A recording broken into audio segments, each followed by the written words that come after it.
একটা ওয়েবসাইট যদি under construction থাকে অবভিয়াসলি সেটা কিছুদিন তো বন্ধ থাকবে বা সেটা দেখাবে না। টেকনিক্যাল অনেক কিছু হতে পারে, হয়তো, কিন্তু এগুলো একদম যেগুলো কী বলো, না ভেবে চিন্তে কথাবার্তাগুলো বলা একেবারে ঠিক না। এই আন্দোলনটাকে দমানোর জন্য অনেক দিন থেকেই যে বিরোধী শক্তি লেগেছিল তারাই এই সমস্ত জিনিসগুলো করছে। যারা প্রশ্ন করছে, যারা প্রশ্নকারী, আপনি যারা লিস্ট করে দেখবেন যে তারা প্রথম দিন থেকে মানে রাস্তায় নামাটাকেও প্রশ্ন করেছিল, তারা আন্দোলনটাকেও প্রশ্ন করেছিল, তারা আমাদের কথাবার্তা চালচলন সবেতেই প্রশ্ন করেছিল।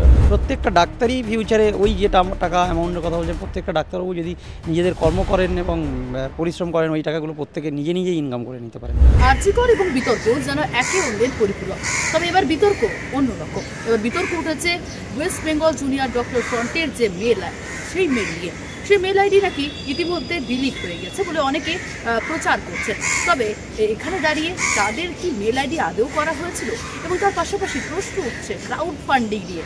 বিভিন্ন সামাজিক মাধ্যমে ইতিমধ্যে কিন্তু বারে বারে প্রশ্ন উঠতে শুরু করেছে যে ক্রাউড ফান্ডিং কিনা শুরু করেছিল সেই আগস্ট মাস থেকে পরে থেকেই একেবারে সমাজের বিভিন্ন স্তরের মানুষজন সাহায্য করেছিলেন বিভিন্ন রকমভাবে। কিন্তু সেই ক্রাউড ফান্ডিংয়ের হিসেব কোথায়? এবং তার পাশাপাশি এই যে মেল আইডি, সেই মেল আইডি উড়ে গেল কীভাবে? আদৌ কি মেল আইডি হয়েছিল? কি বলছেন এই বিষয়ে সরাসরি আপনাদের শোনাবো জুনিয়র ডাক্তারদের কথা। ইতিমধ্যে বিভিন্ন মহলে প্রচার হতে শুরু হয়েছে যে আপনাদের যে একটি ওয়েবসাইট www.wbjdf.com যে ওয়েবসাইট, সেই ওয়েবসাইটটি নাকি বন্ধ হয়ে গেছে এবং সেটি কিনা পুলিশের জিজ্ঞাসাবাদের পরেই সেটাতে প্রচুর পরিমাণ ক্রাউড ফান্ডিংও হয়েছে। কি বলবেন এই বিষয়ে? দেখুন, এই ব্যাপারটা তো আমার পক্ষে বলা খুব মুশকিল।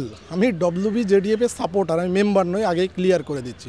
এবার আমার যেটুকু মনে হয় বা যেটুকু আমি সূত্র মারফত খবর পেয়েছি, বা ওরা কিন্তু অলরেডি একটা ডিক্লারেশন দিয়েছে যে ওদের ওইটা আন্ডার কনস্ট্রাকশন। একটা ওয়েবসাইট যদি আন্ডার কনস্ট্রাকশন থাকে অবভিয়াসলি সেটা কিছুদিন তো বন্ধ থাকবে বা সেটা দেখাবে না। নোটিফাই করার জন্য সবাইকে মেল আইডি দিতে বলেছে, আমিও দিয়ে রেখেছি, যেটা আসবে সেদিন দেখা যাবে। কিন্তু এখন মুশকিলটা হচ্ছে পুলিশি জিজ্ঞাসাবাদ চলছে বলে ওইটা বন্ধ হয়েছে। এই ধরনের মানে বেসলেস অ্যালিগেশন লাগানো তো কোনো মানে নেই।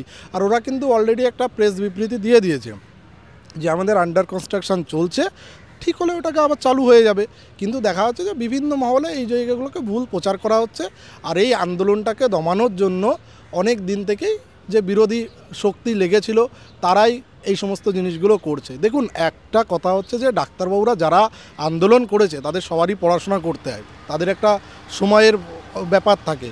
তো সেই ক্ষেত্রে আপনারা যদি ভাবেন যে পলিটিশিয়ানদের মতো বা আমাদের পলিটিশিয়ানদের মতো আমাদের লাইফস্টাইল, তা কিন্তু নয়। সব কিছু যতটা ফাস্ট এই আন্দোলনটা হয়েছে, একদম সবাইকেই দেখা যাচ্ছে ঘর ছেড়ে রাস্তায় থাকতে হয়েছে। তো সেক্ষেত্রে সব কিছু করাটা একটা সময় সাপেক্ষ।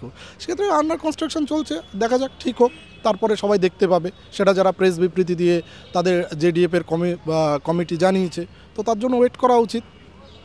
দাদা, ইতিমধ্যে প্রচারিত হতে শুরু করেছে যে আপনাদের যে মেল আইডি, সেই মেল আইডিটা খুঁজে পাওয়া যাচ্ছে না। আর বারবার বলা হচ্ছে যে পুলিশের তদন্তের পরেই এই মেল আইডি উড়ে গেছে এবং বিভিন্ন যে ক্রাউড ফান্ডিং হয়েছিল তার প্রভাবেই এই যে লুকোনোর চেষ্টা পুরো বিষয়টাকে, তার জন্য মেল আইডি উড়িয়ে দেওয়া হয়েছে। কি বলবেন? আচ্ছা, এটা একটা সাধারণ বুদ্ধি দিয়ে মানুষকে বোঝা দরকার যে কোনো কিছু যদি কেউ লুকানোর চেষ্টা করে তাহলে পুলিশের কাছে কোনো অভিযোগ পাওয়ার পর, পুলিশি তদন্ত হওয়ার পরে কেউ লুকিয়ে দেবে? সে পারবে পুলিশি তদন্তের পরে কিছু লুকিয়ে দিতে? এটা বোকা কথা। মানুষ, আমি জানি না, ইমেল আইডিটাই আমি প্রথম শুনলাম। এটাকে দেখতে হবে কি ইমেল আইডির কী সমস্যা হয়েছে। টেকনিক্যাল অনেক কিছু হতে পারে, হয়তো, কিন্তু এগুলো একদম যেগুলো কী বলো, না ভেবে চিন্তে কথাবার্তাগুলো বলা একেবারে ঠিক নয়। আর 2 নম্বর, ওয়েবসাইট নিয়ে যেটা বিতর্ক হচ্ছে সেটা তো আমরা গতকালও বলেছি অনেকভাবে যে এগুলো, দেখুন, আমি সারাদিনই অপারেশন করে বেরোচ্ছি, ডাক্তাররা বিভিন্নজন বিভিন্ন কাজ করছে, আবার কিছু কাজ করার জন্য কিছুজনকে বলা হয়েছে, সেগুলো যারা টেকনোলজি ব্যাপারে ভালো জানেন তারা সেই ব্যাপারগুলো করছেন। এগুলো ধীরে ধীরে সব কিছু হবে। আর যে ওয়েবসাইটে কখনও দেখেছেন কেউ, আমরা একটা ফেসবুক থেকে এটা আমাদের ওয়েবসাইট, আপনারা আসুন সার্চ করুন, এরকম কোনো পোস্ট আপনি দেখতে পাবেন না। প্লাস যে QR কোডের কথা বলা হচ্ছে সেটা তো ফেসবুকে এখনও আছে, ইনস্টাগ্রাম পোস্ট এখনও সেগুলো আছে, কিছু সরানোর কোনো জায়গা নেই। তো এটা একটা ধরনের কি বলবো, মানে অযৌক্তিক একটা কথা, এটা কোনো ভিত্তি নেই। ফান্ডিং হয়েছিল, সেই ফান্ডিং নিয়ে বারে বারে প্রশ্ন উঠছে। তো প্রশ্ন উঠবে, এটা প্রশ্ন উঠবে আমরা জানি, এবং এটা প্রশ্ন ওঠা খুবই স্বাভাবিক। মানুষ কি হয় না, যারা প্রশ্ন করছে, যারা প্রশ্নকারী, আপনি যারা লিস্ট করে দেখবেন যে তারা প্রথম দিন থেকে মানে রাস্তায় নামাটাকেও প্রশ্ন করেছিল, তারা আন্দোলনটাকেও প্রশ্ন করেছিল, তারা আমাদের কথাবার্তা চালচলন সবেতেই প্রশ্ন করেছিল। তো ক্রাউড ফান্ডিং নিয়ে প্রশ্ন করবে, এটা তো খুবই স্বাভাবিক। ক্রাউড ফান্ডিংটা কোনো অনৈতিক কাজ নয়, ক্রাউড ফান্ডিং হয়, প্রত্যেকটা কাজেই হয়। মানুষ কোনো একটা বড় কিছু করতে গেলে ক্রাউড ফান্ডিং হয় মানুষের কাছে।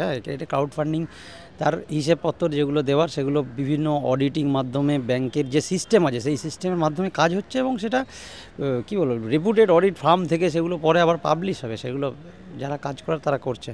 তো আমার এই প্রশ্নগুলোকে অতটা মনে হয় না। গতকাল আমি নিজেই ফেসবুক লাইভ হয়ে অনেক প্রশ্নের উত্তর দেওয়ার চেষ্টা করেছিলাম। কেমন সাড়া পেলেন সেখানে? ফেসবুক লাইভ আপনি অনেকক্ষণ করেছিলেন দেখলাম।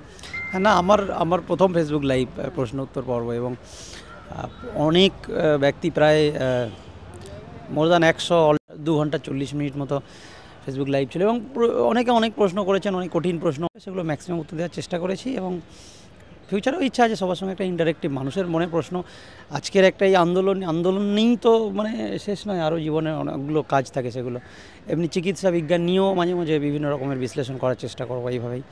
তো এইসব প্রশ্নের উত্তর আমি দিয়েছি, মানে এই প্রশ্নগুলোই আমাদের কাছে আমার কাছে অন্তত অতটা ইম্পর্টেন্ট মনে হয়নি, যে প্রশ্নগুলো আপনার আপনার ইনভেস্টিগেশনের আন্ডারে আছে। পুলিশ যখন যাদেরকে প্রশ্ন করছেন, যারা অ্যাকাউন্ট হোল্ডার, তাদেরকে তো কী বলো, পাই টু পাই প্রত্যেকটা, এই পয়সা এখান থেকে ওখানে কেন গেল, কাকে পাঠানো হলো, কী পাঠানো হলো, তার রসিদ কী, সবই তো খুঁজছেন। সাইবার ক্রাইম যখন কোনো কাজ করে সেগুলো পুঙ্খানুপুঙ্খ সেগুলো খুঁজে বার করে, সেগুলো খুঁজছে এবং সেগুলো চলছে।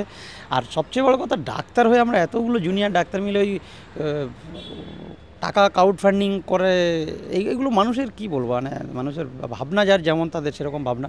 প্রত্যেকটা ডাক্তারই ফিউচারে ওই যেটা টাকা অ্যামাউন্টের কথা বলছেন, প্রত্যেকটা ডাক্তারবাবু যদি নিজেদের কর্ম করেন এবং পরিশ্রম করেন, ওই টাকাগুলো প্রত্যেকে নিজেই ইনকাম করে নিতে পারেন। তো এই জায়গাগুলো খুব একটা বাজে ধারণা। অ্যাসোসিয়েশনে যারা, তারাও কিন্তু প্রশ্ন তুলছে আপনাদের ক্রাউড ফান্ডিং বলুন বা আপনাদের যে মেল আইডি নিয়ে তারা প্রশ্ন তুলছে, কি বলছেন? হ্যাঁ, বিপক্ষ সংগঠন আরজি করে আছে বলে আমি মনে করি না, বিপক্ষ আমি একদমই ভাবি না। খুবই জুনিয়র ওরা, ওদের কি বলবো, মানে নিজেদের মতামত রাখা, তাদের একজন কেউ বলতে পারে, ব্যক্তি বলতে পারে, বড় কিছু বিপক্ষ সংগঠন আমি কোনোভাবেই দেখি না ওদেরকে।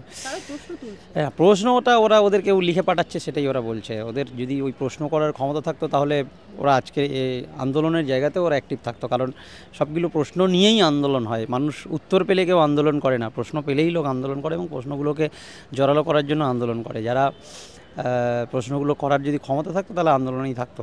ও প্রশ্নগুলো অন্য কোথাও থেকে আসছে। বাংলা হান্টের আরও খবর দেখতে নজর রাখুন। বাংলা খবর মানেই বাংলা হান্ট।